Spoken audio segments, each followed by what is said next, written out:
Oke, Syekh Abdul Qadir Jailani ini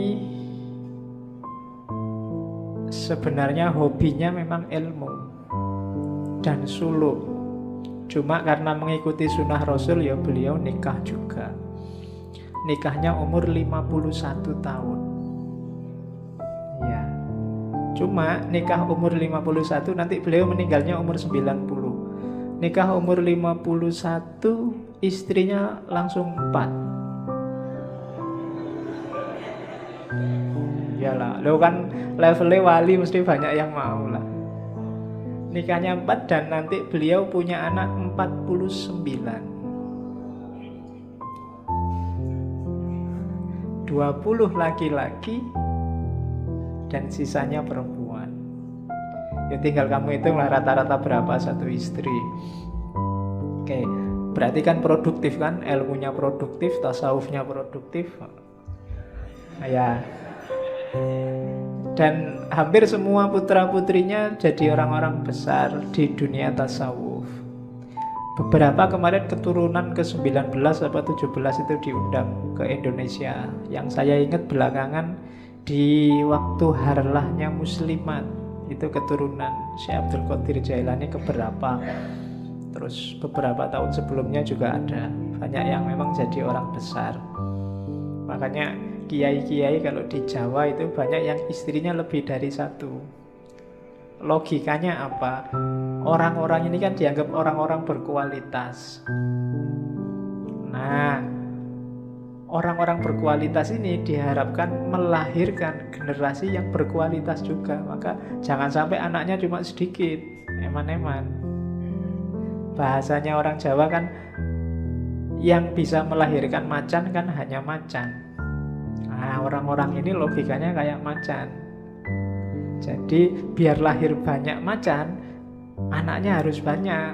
Cuma untuk anaknya banyak kan ya istri satu mungkin agak berat, istrinya harus banyak juga. Nah, pakai alasan ini ya. Oke. Jadi kalau ada yang mau nikah lagi, saya ini tergolong macan loh. Ya, macan ompong. Oke. Jadi itu Syekh Abdul Qadir Jailani. Kitab-kitabnya yang paling terkenal 3, belum termasuk Sirrul Asror. Yang pertama Hunyah. Hunyah itu judul lengkapnya mungkin Al-Hunyatu fi Tolibi Torikil Haqi, apa-apa saya lupa. Tapi terkenalnya memang kitab Hunyah. Terus yang kedua Fathur Rabbani. Dan yang ketiga Futuhul Ghaib. Dan beberapa kitab-kitab kecil, risalah-risalah, termasuk Sirrul Asror. Sirrul Asror ini tipis kitabnya, bisa di-download langsung. Yang bahasa Arab, terjemahnya juga bisa di-download langsung. Tapi saya sangat rekomendasi jangan pakai terjemahan. Terjemahan saya lihat online itu ada beberapa kelihatannya pakai bahasa Melayu Malaysia. Bukan urusan bahasanya, cuma urutan apanya ya, cara menerjemahkannya agak bulat, susah dipahami. Mending langsung bahasa Arabnya bagi yang ngerti bahasa Arab. Atau yang pingin terjemahannya, beli terjemahan yang resmi. Biasanya yang dicetak jadi buku dan dijual bebas, itu lebih tertib. Karena banyak yang menerjemahkan sendiri, tidak karu-karuan terus diupload. Kalau pengen ngerti aslinya ya memang dari Arabnya. Kitab itu tipis, babnya ada 24. Di awal Syekh Abdul Qadir Jailani bilang kitab ini untuk murid-murid pemula. Jadi orang-orang pemula yang mau masuk ke dunia tasawuf. Babnya ada 24. Alasannya kalimat syahadat la ilaha illallah Muhammadur Rasulullah itu hurufnya ada 24. dan 1 jam sehari juga ada 24 jam.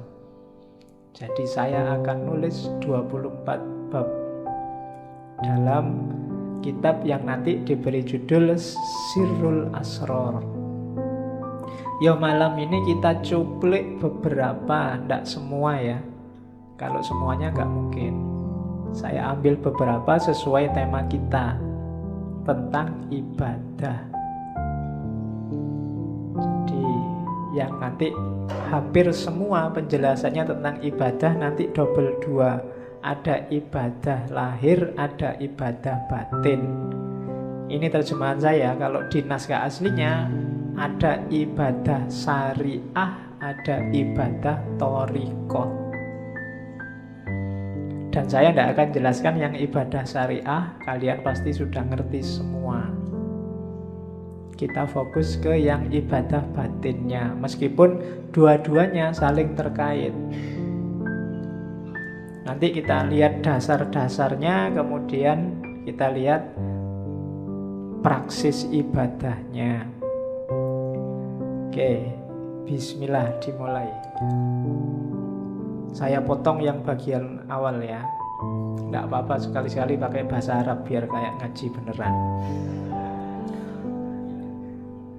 Jadi itu kalimat di bab awal, pembukaan. Sebenarnya sebelum itu ada beberapa uraian tentang cahaya, bahwa segalanya memang awalnya adalah cahaya. Nanti ada penjelasan tentang Nur Muhammad, kedudukan ilmu dan lain sebagainya. Coba saya loncati biar tidak terlalu panjang dan kelihatannya di beberapa bagian perlu penjelasan khusus. Kalau sambil lalu agak susah, maka saya potong di level jamaah ngaji kita. Kan levelnya masih pemula semua. Jadi kita ambil yang bagian-bagian awal dulu untuk pemula. Itu kalimat awal. Fal ilmul munazzalu alaina ilmani. Ilmu yang diturunkan oleh Allah pada kita itu ada 2 jenis ilmu, 2 jenis pengetahuan. Zahirun wa batinun. Ada ilmu lahir, ada ilmu batin. Yakni asyariah wal ma'rifah. Yang lahir namanya syariat, yang batin namanya makrifat. Fa'amrun bisyariati ala dhohir, fa'amaro bisyariati ala dhohirina wabil ma'rifati ala batinina.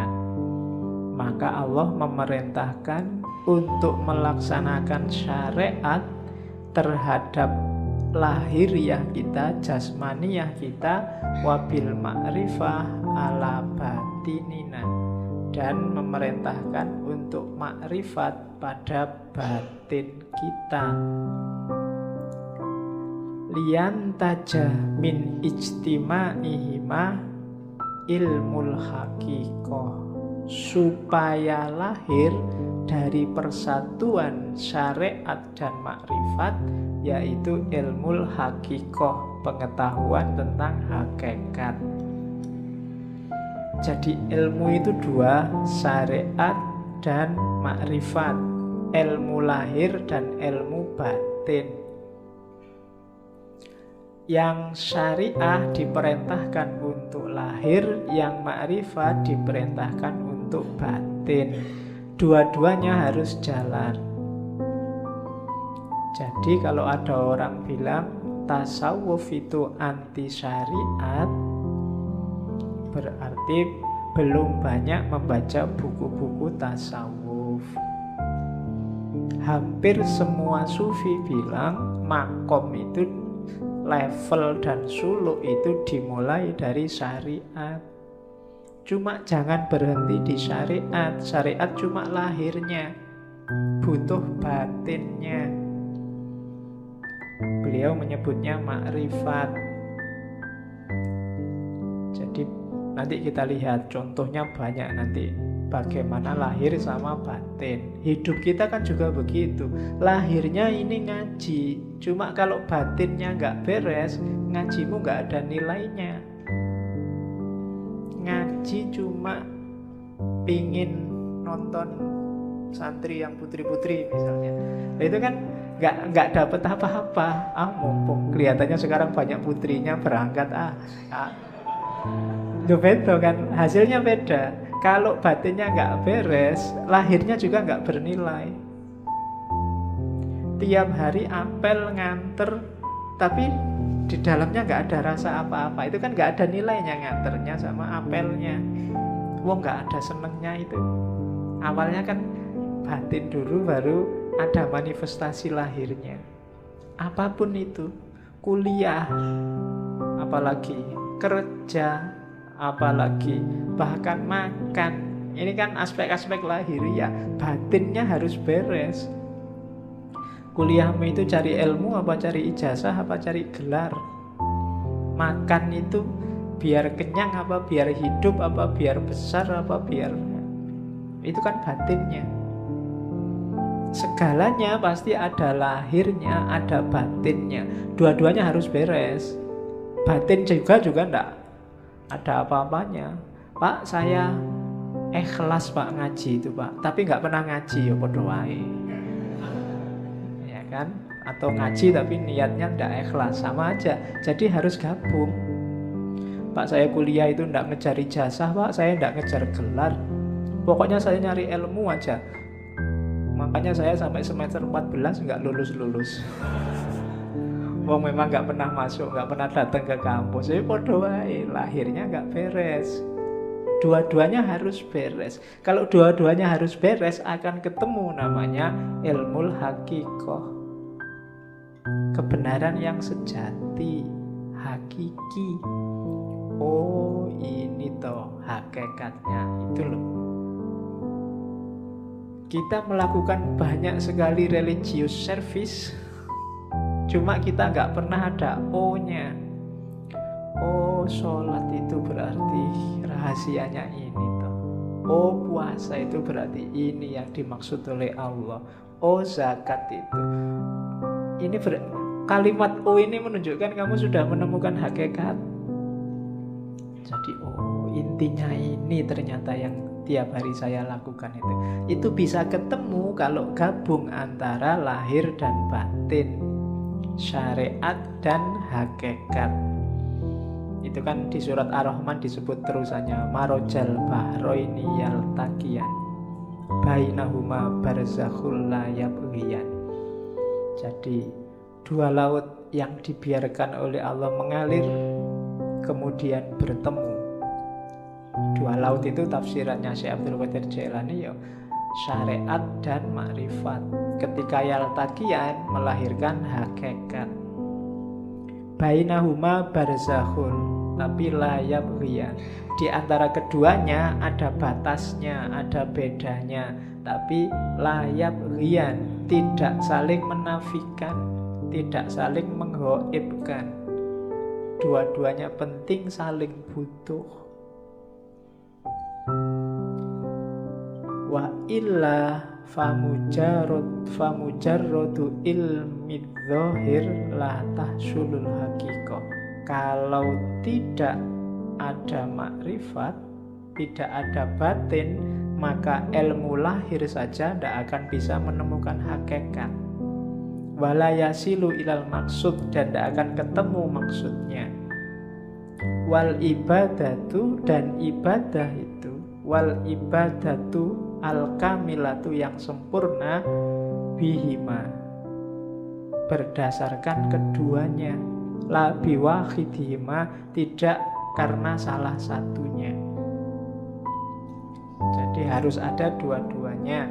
Wa ma khalaqtul jinna wal insa liya'budun, dan tidak aku ciptakan jin dan manusia kecuali untuk menyembahku.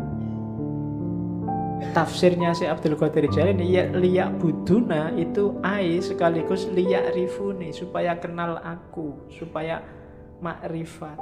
Jadi ya'bud itu ibadah zahir, di situ terkandung liya'rifuni, supaya kenal Allah, supaya makrifat. Kenapa? Ya faman lam ya'rifhu kaifa ya'budhu. Barang siapa, karena siapa yang tidak mengenalnya, bagaimana dia bisa menyembahnya. Kita bisa ibadah. Ibadah itu kan melayani Allah, mengabdi pada Allah. Lah kalau kita tidak kenal Allah, tidak ada aspek makrifatnya, tidak ada aspek batinnya, gimana kita bisa melayani Allah, memenuhi permintaannya Allah? Jadi dua-duanya harus saling ada, saling mendukung, saling membantu untuk mewujudkan hakikoh, pemahaman akan kebenaran yang sejati. Itu dasarnya. Makanya malam ini saya kasih judul ibadah lahir dan ibadah batin.